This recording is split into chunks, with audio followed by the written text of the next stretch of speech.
Welcome into another edition of ACC Baseball Etc., now presented by Academy Sports and Outdoors. At Academy Sports and Outdoors, they carry all the best gear from all the top brands, all at prices you'll love. And now shopping is more convenient than ever at academy.com and on the Academy app. Enjoy free shipping on orders $25 or more with sign-in, plus easy in-store or curbside pickup. Shop anytime, anywhere, and find the widest selections of colors, styles, and sizes, from grills to fitness equipment to workout clothes. Everything you need to have fun out there is right here at academy.com. I'm Daron Vaught. Welcome back, and it's time for another edition of our preseasoning series, conversations with all 16 ACC head coaches. And I'm pleased to be joined by the head man at NC State, Elliott Avent, for a preseason conversation here. Elliott, always great to see you. Danny Graves sends his best. He had something come up right before we started to record, but he always loves catching up with you, as I do. So we'll be sure to maybe get you on sometime during the year so that you guys can yuck it up. But good to see you. Yeah, good seeing you, Daron, and love cutting it up with Danny Graves. Danny Graves is first of all, he's a great human being, a great person, and obviously was a heck of a player. And but he does such a good job of banging the drum for college baseball in general and college baseball in the ACC specifically, and a great advocate. And it's just always fun catching up with Danny. For sure. So we'll make that happen sooner than later. Let me start you on a broader point. You're coming off of this trip to Omaha. As a coach, how do you allow yourself to celebrate the wins? Because guys in your seat, Elliott, year after year, obviously you didn't get the biggest prize and the ultimate goal, but it's often said that a season that ends in Omaha is still a really good season. How do you allow yourself to enjoy that, and how long does that last before you're on to the next one for 2025? Yeah, Daron, I wish I had learned that or learned it somewhere along the way. I just never did. I remember Jimmy V told me one night after a big win, and I was going on and on and on about this big win he had. I think it was against Duke. I think it was a certain milestone in his career or whatever. And I remember he said something to me like, every win's just a relief. He was trying to get me to calm down a little bit. Every win's just a relief, and every loss takes a day out of your life. And, I didn't understand that at the time, but boy, howdy, have I understood that ever since. I'll tell you what. And I just never have learned how to enjoy the wins the way you should. And I try to learn that because I want our players to enjoy the wins. And yeah. I think the opposite, the catch-22 on enjoying the wins, if you enjoy them too much, you can't move on. And if you're not moving on forward, and if you don't have that, whatever it is, that fear of not being ready for any moment or any game or any opportunity, that it's going to bite you. So it's something I've never learned very well, but obviously in reflection, sometimes in the off season, you think about, it's, my wife was telling me this morning, I think it was, she wants to go back to Trini's in Omaha. It's this Mexican place we love to get some puffy tacos. You know what I'm saying? And I'm like, hey, that's great, but don't. It's good to reflect on. They're great memories you build, and I think the manager of the Dodgers said it very well this year. This game is all about memories and teammates. I think that's what he said after the Dodgers won it, and I thought that was well said. And so anyway, but I've never taken the time to enjoy the wins, smell the roses, so to speak, and it's something maybe I took after Wes Moore on that. Wes Moore doesn't do that very well either, and he had a big win last night over Duke, which was a great game to watch, and the Play for K game, and but anyway, so it's something me and Wes both got to do a little better. Yeah, for sure. Wes having a lot of success, of course, over the past several years now as the women's basketball coach there at NC State. What is the most difficult thing about, for lack of a better word, replacing significant players when they move on? You and I talked in the fall about the the ascension to the next ranks of their baseball careers for Alec Makarevich, Garrett Pennington, Jacob Cozart, Eli Serrano, and others from last year's Wolfpack team. I say, for lack of a better word, replace, because I don't think you would agree that you're replacing them. That's not necessarily what you're doing, but building off of that season that they were such a big part of. How do you wrap your head around, okay, we gotta build a lineup that is, in a lot of cases, anew? Yeah, I think somebody said it. I was doing an interview about a month ago, and somebody said you lost 70% of your offense. And people always think about when Alec Makarevich and Garrett Pennington, Cozart, the numbers they put up offensively are, stupid numbers. And Alec Makarevich had a year for the ages. I mean, it's just a year that you don't see very often offensively.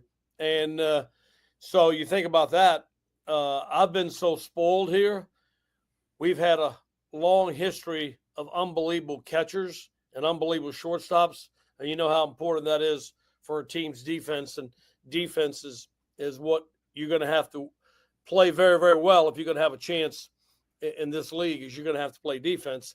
And so that scares me when we lost to Jacob Cozart, who was so good defensively. Obviously, we went to Wichita for the Buster Posey Award with Jacob, and Brandon Butterworth played shortstop as well as I've seen it played here. And when I say that, I'm talking about Jonathan Diaz. I'm talking about Trey Turner, Will Wilson, Joe Danan, Jose Torres. I'm talking about a long list of shortstops who are unbelievable here, and Brandon Butterworth played it as well as anybody. So there's a lot of pieces that we lost that you're not going to replace with any one person. But what I think about more than anything that always goes unsaid is the leadership those guys provided.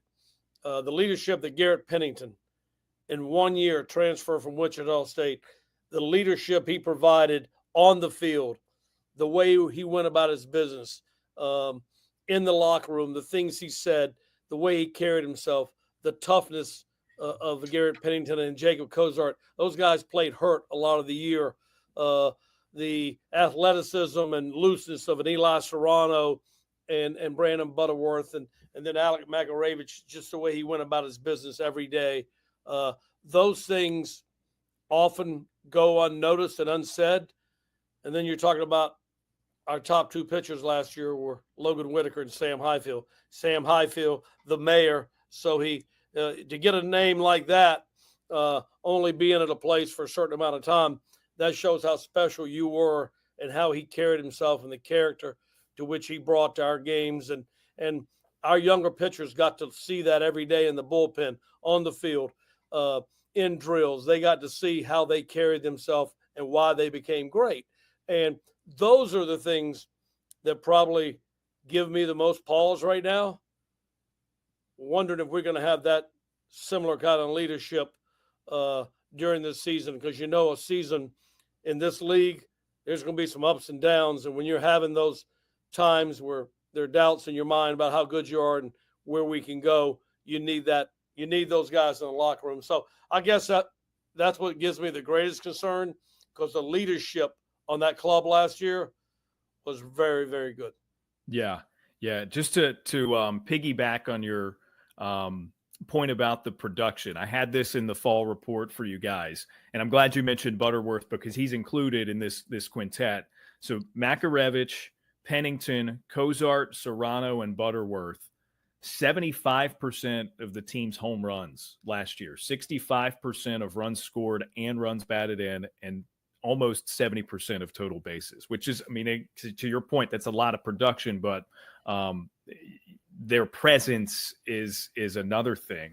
It struck me, Coach, that from 1 year to the next, and as well as anybody, times have changed. They continue to change when you consider bringing in transfers and how that dynamic is from one program to another. You had a lot of 1 year transfers last year and grad transfers or what have you, right? Butterworth out of Western Carolina, 1 year.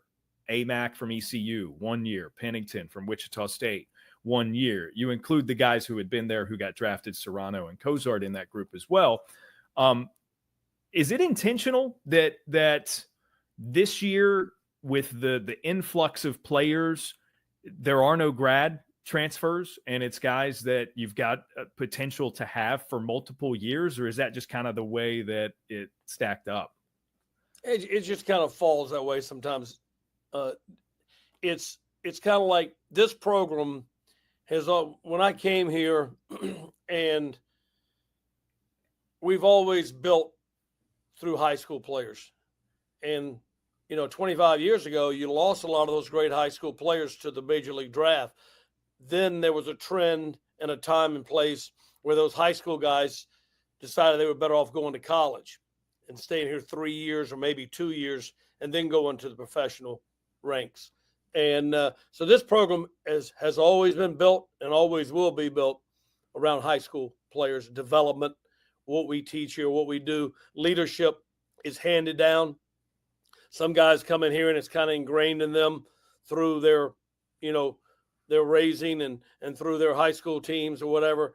But the leadership that is so valuable to this program, and you don't know where it starts. I remember Terrence Sinay being a great leader. I remember Andrew Simpson, who showed up at practice Sunday. I remember what a great leader he was, and it gets handed down. And that you only do that through keeping players here a certain amount of time and them watching, learning, and learning how to follow. You can't lead until you learn how to follow. But we got that from Garrett Pennington last year because he was a veteran. He was a veteran from another program, and he didn't try to come in and lead. He just did it by example. The best way of leading is by example. He didn't kind of say it. He just did it. And people watch that, respect that, and follow that. And so, but this is going to be something that we got to figure out. But there's no, we used to, if you had holes in your team, you'd go out the junior college route and get, like Braden Fraseman, for instance. That's what you do. You go get that guy, right? But then when the portal hit, it's almost like you can go get an established player at a program where you've seen them do it on a stage similar to this. And that's when you go get the Brandon Butterworth and, the Makaravich, the Pennington, and that's how that worked out. But this program is always going to be built with high school players. Yeah. And when there are needs, you're either going to go the junior college route or now you can go to the transfer portal. Yeah. Yeah. And with that being said, you do have plenty of returners. So as I make my way through talking about some players for your team, maybe it's best to categorize them that way. I saw Alex Sosa over the summer with Team USA, and we've talked about your two relievers before, which we'll get to, Duden and Smith. What was the biggest takeaway for him in that experience? Because he was kind of called upon in a pinch, I'll say. Not that he's not, deserving of a call with the first round of guys to Team USA, but he was brought on somewhat suddenly over the summer to catch for the collegiate national team. And I imagine it was a whirlwind for him, but at the same time, I bet he got a lot out of it. Yeah, Sosa was on the list for the USA team, and he was kind of like an alternate. But they had their team, and so he decided to go home and train and get bigger, stronger, and work out at home. And being from the great state of Florida, there's a lot of people like to fish down there. Eric Campbell called me one night. What's the chances Sosa can be here tomorrow night to catch? We need a catcher. I called him. He was on a boat fishing, and they finished up their catch or whatever, came in. I think he got on a flight the next morning at 6:00 or something and flew out and got to, I think the game was in Fayetteville. I can't even remember. I think I went to the game. And he played that night. And that's just how much he loves this game, how much he respects the game, and how thrilled he was for an opportunity to go represent his country and play for Team USA, which, I'm a big fan of. And so It's and it was a great experience for him. So great experience for him, and he joined Duden and Smith, as you mentioned, and yeah, it was fun for me to drive down there that night and see those three guys on that team. So it, yeah, he and like I said, we have a long history of a long line of great defensive catchers here that were offensive as well. You know, before Jacob Cozart, it was Luca Tresh. Before Luca Tresh, it was Patrick Bailey.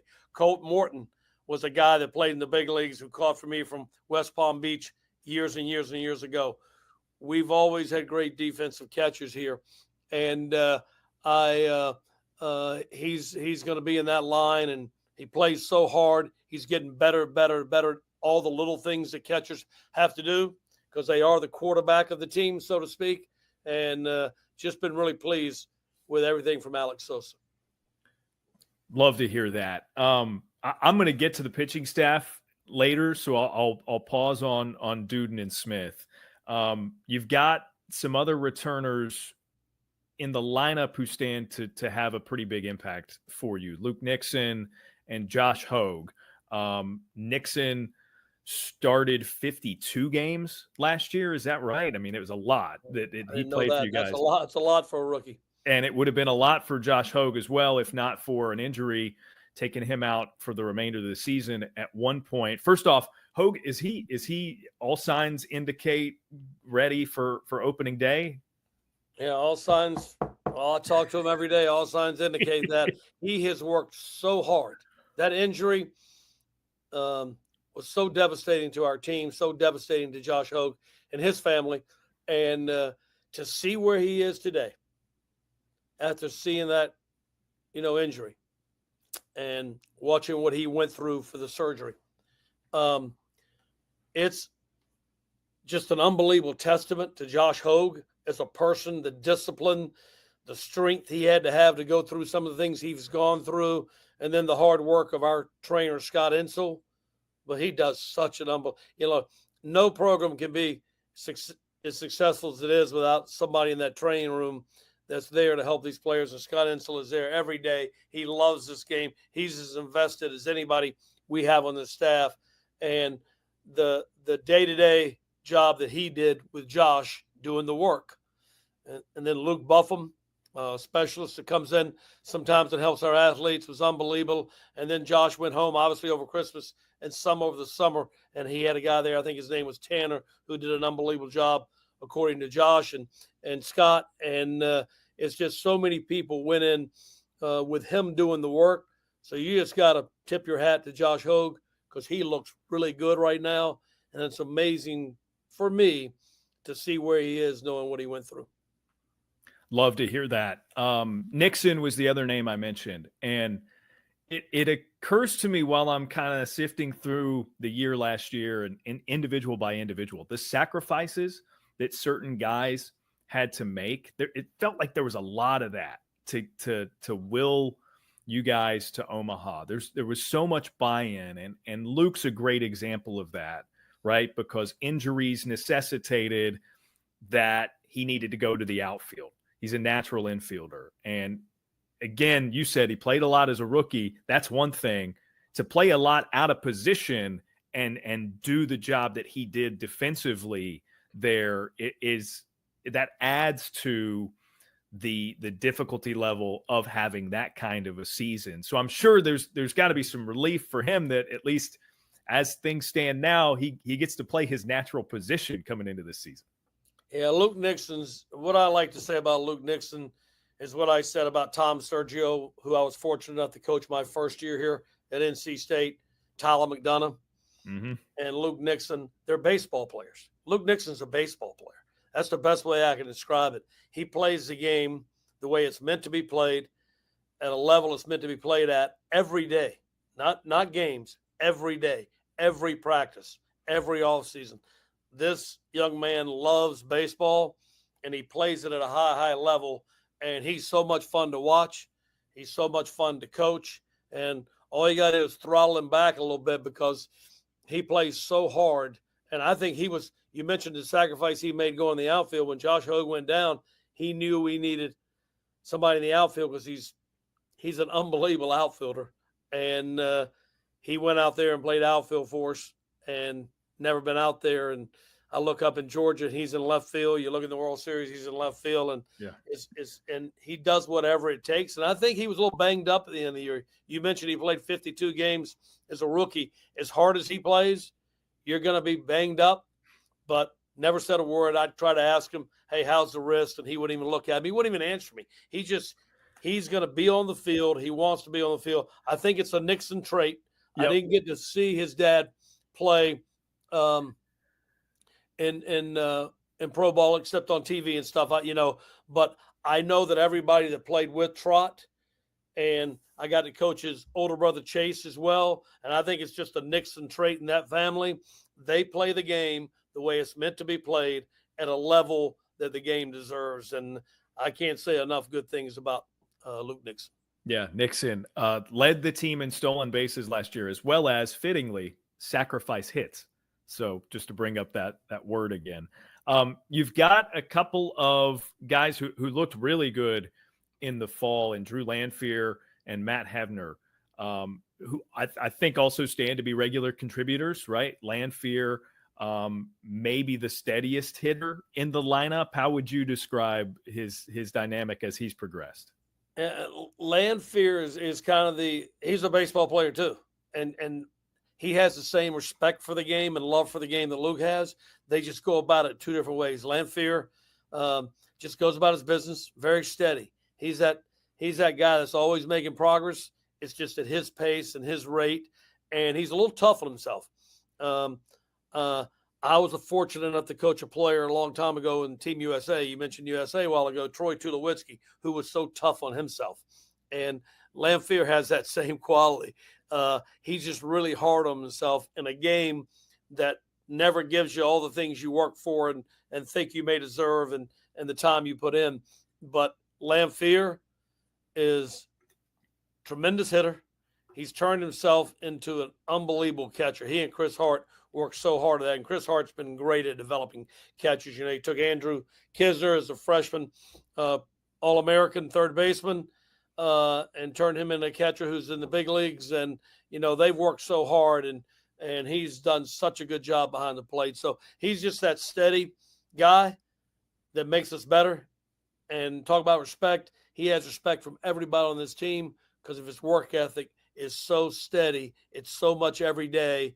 Doesn't try to be flashy, doesn't talk a lot, just goes about his business. And that's the kind of thing that players tend to lean toward and lean on when they need it the most. You got to have that steady rock that's the same every day. And Drew gives us that. Rather than going one by one through the list of new guys via the transfer portal, I've got some that interest me given the spot that they'll play and the impact that they look to have.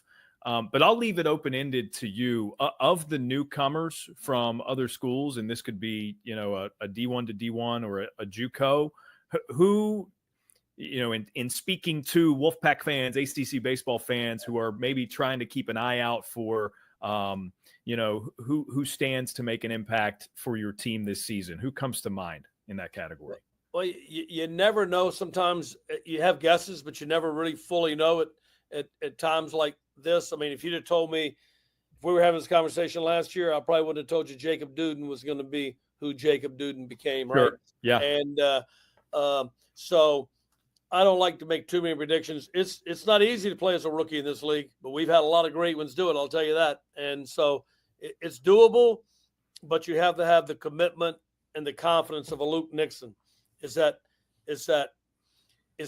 of what Trey Turner had. I was talking to Jeff Berry the other day, and Trey Turner always had that quiet confidence without arrogance. You know what I'm saying? And that's what you need to play in this league as a rookie. And we got some guys that are showing signs of that. Ty Head, highly touted and highly recruited player from Florida. Ty Head has been really, really good in the fall. And since the fall, in the preseason right now, he's made so many strides. He gets better every day I see him because he loves the game as well, and he works so hard at it. So Ty Head's a guy that comes to mind. Braden Fraseman, junior college guy from Ohio. showing great signs of a lot of things. Chris McHugh, transfer from Virginia Commonwealth. We opened up with them last year, and now he's here. I think he beat us one game with a hit at VCU, and now he's on our side. So those are some names that come to mind right away. And then on the pitching side, even though we're going there later, Anderson Nance has been so good thus far, so steady. Once again, was fortunate enough to coach his older brother, and Anderson he looks like he might have what it takes to be able to pitch in this league as a rookie and come out okay, because this game and this league can beat you up a little bit, and you have to have a certain savvy or a certain belief and confidence in yourself to get through that at any year you are, but especially as a freshman. So, but those are some names that come to mind right off the top of my head.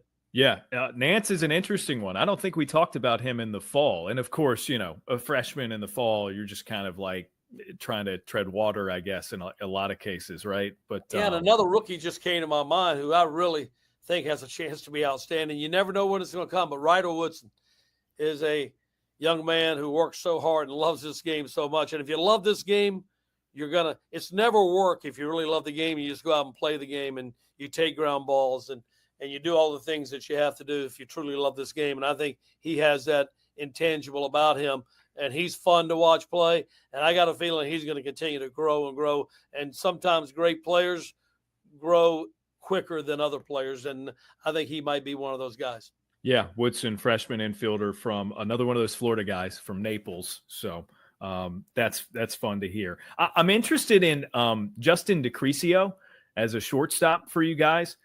Man, at San Diego, this kid, we talk about Butterworth playing defensively. I mean, this is gold, platinum, whatever kind of medal you want to assign to the glove. Like, that's the potential he showed at shortstop as a member of the Toreros. I mean, I would imagine he's continued to wow defensively. Yeah, he was highly sought after in the portal. The portal recruiting is kind of a different thing. And we were fortunate enough to land him here. And the things I'll say about what we liked about Justin as much as anything is we knew he was a great defensive player. But we had a Zoom call with he and his parents. Such classy parents. He was so unbelievable. And that's just kind of a Zoom call. Then I got to his high school coach was in town last week and got to meet him, and to hear the things he said about him in person just kind of, tells you everything you need to know about him. But who he is as a person is incredible. And it's what we saw when we recruited him, but sometimes in person you learn it's even more so. So it's what you saw, but it's even more so. And we just got to get him on the field. He's been hurt pretty much the whole preseason. He pulled a hamstring, and we really haven't had him out there. I'm told this morning by Scott Insel he has a chance to be on the field today, and we need to get him out there. And what's been surprising about him the most, we knew all the accolades and what he was supposed to be able to do. I just didn't know how high a character guy he really was, and that's really important to me. And but he's been really good offensively. He's just a steady guy. You talk about what I mentioned a while ago about Trey Turner, quiet confidence without being arrogant. That's who he is. And you can tell he knows the game and knows how to play the game and relaxes to the game, which is very valuable. And he's going to be a big piece for us. We just need to get him out there. Yeah.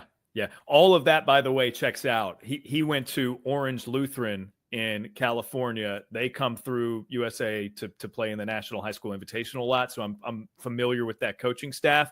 Did some digging when I found out he was joining you guys. And one of their coaches, in fact, told me, Coach, verbatim, he said, it's my favorite player ever. Wow. So, I mean, that's, again, saying a lot because they've had a lot of great players there at Olu. So all of that checks out for sure about DeCrisio. Quickly, I want to ask broadly about the pitching staff. And Matt Willitson is another, like Josh Hogue, who it was questionable whether or not he's going to be ready for the beginning of the season. What's the status with him?